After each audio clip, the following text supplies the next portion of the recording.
Біз қазақпыз. Қазақ болғаннан кейін сол қазақшылығымызды ұмытпауымыз керек.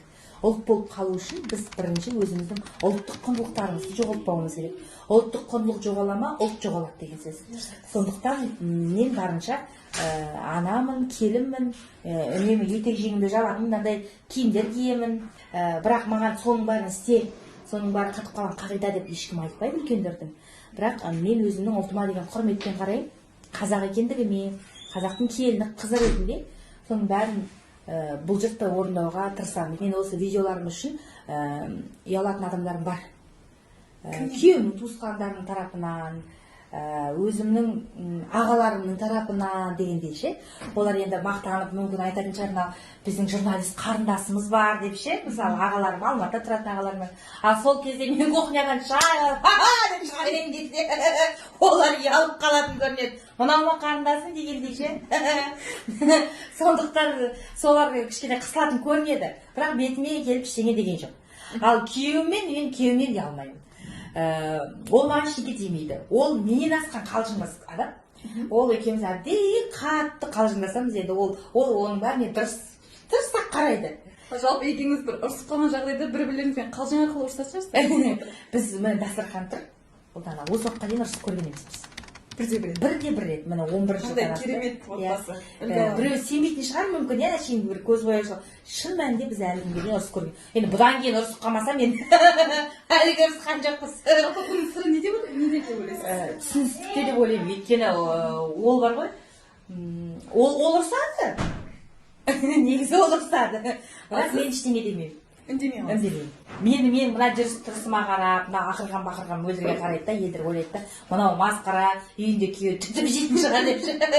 Негізінде олай емес. Мен оған мүлдем сөз қайтармаймын, ештеңе жауап айтпаймын. Бірақ артынан ол жұмысқа кетіп қалғанда көлде қылып әдемілеп хат жазып жүремін. WhatsApp-пен ой рахат. Бірақ ол жерде мен қояйын шығып жазбаймын. Жаман сөзбен жазбаймын. Әдемілеп жаңағы сен өстіп отырсың, негізінде былай ғой деп, әдемілеп отағасы деп, сызып тұрып, мақтамен бауыздау дейді ғой. Сөйтіп жазып жіберіп, бір жеңілдеп қалып. Қазіргі психологияға жыным ұстайды. Өте біздің қазақилықты құртып бара жатыр да. Біздің қазақтар деген ол тек деп өсірген бала, ода тұрған ештеңе жоқ. Бетіне айтатынды айту керек, қолынан келмейтінді айту керек. Мен өзім дәл солай қабылдаймын.